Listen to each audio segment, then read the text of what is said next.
Piperno, a gente discutiu bastante esse assunto ao longo da última semana sobre a situação política envolvendo o Donald Trump.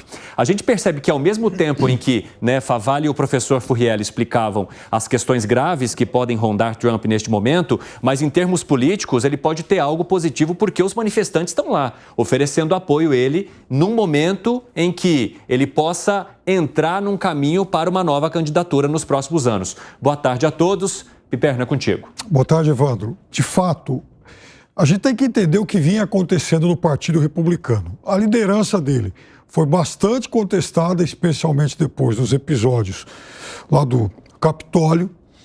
No final do ano passado, as pesquisas apontavam que a margem que o separava do governador da Flórida, Ron DeSantis, que é o seu adversário mais importante no âmbito do Partido Republicano, essa margem se tornava cada vez mais estreita. E a partir do momento em que acontece esse indiciamento dele, já desde o começo do ano, Trump volta a recuperar uma liderança importante, uma margem importante dentro do Partido Republicano, a ponto de, da última pesquisa feita na semana passada, dar ao Trump a preferência de mais de 50% entre os republicanos. Por que está acontecendo isso? Na verdade, os republicanos enxergam excessiva politização nessas acusações. Inclusive, o vice-presidente do Trump, Mike Pence, que havia rompido com ele, havia praticamente sido chutado, enxovalhado aí pelo trumpismo, porque foi quem comandou a célebre sessão lá de diplomação do Biden lá no Capitólio. Até ele declarou apoio ao Trump nessa questão. E não só ele, mas também o governador da Flórida. E por que acontece isso? Também por algumas especificidades do sistema penal americano. A acusação, ela foi feita por um promotor eleito junto com o Partido Democrata.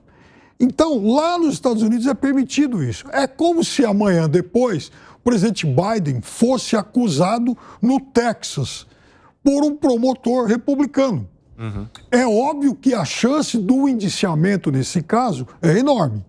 O que eles defendem? Que essa acusação fosse federalizada, porque aí escaparia dessa questão, dessa briga partidária. Outra coisa muito bem colocada pelo Marcelo.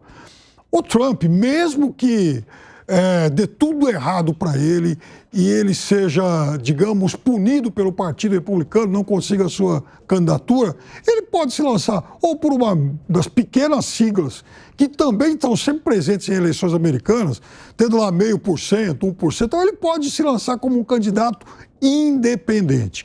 Isso nos Estados Unidos é razoavelmente comum. Só recordando aqui, entre os independentes mais famosos, a gente tem, os Estados Unidos, por exemplo, tiveram a figura do bilionário Ross Perot, candidato em 92 e 96, sempre com mais de 10% dos votos, contra Bill Clinton e Bush pai a primeira vez, depois Bill Clinton e Bob Dole na segunda. Por que ele foi importante? Porque ele era alguém historicamente mais ligado ao Partido Republicano. E os republicanos, na época, apontaram para ele a responsabilidade pelas derrotas do partido para Bill Clinton, alegando que ele dividiu o eleitorado. Trump poderia fazer isso. Como fez, por exemplo, o governador do Alabama, George Wallace, em 1968. Só que naquela o Nixon ainda ganhou por larga margem. Recuando ainda mais no tempo, só para fechar essa história, o ex-presidente Theodore Roosevelt, eleito em 1904, em 12, ele também se lança como uma terceira via e perde. Então, lá nos Estados Unidos, isso é possível e o caminho continuaria aberto, totalmente aberto para Donald Trump.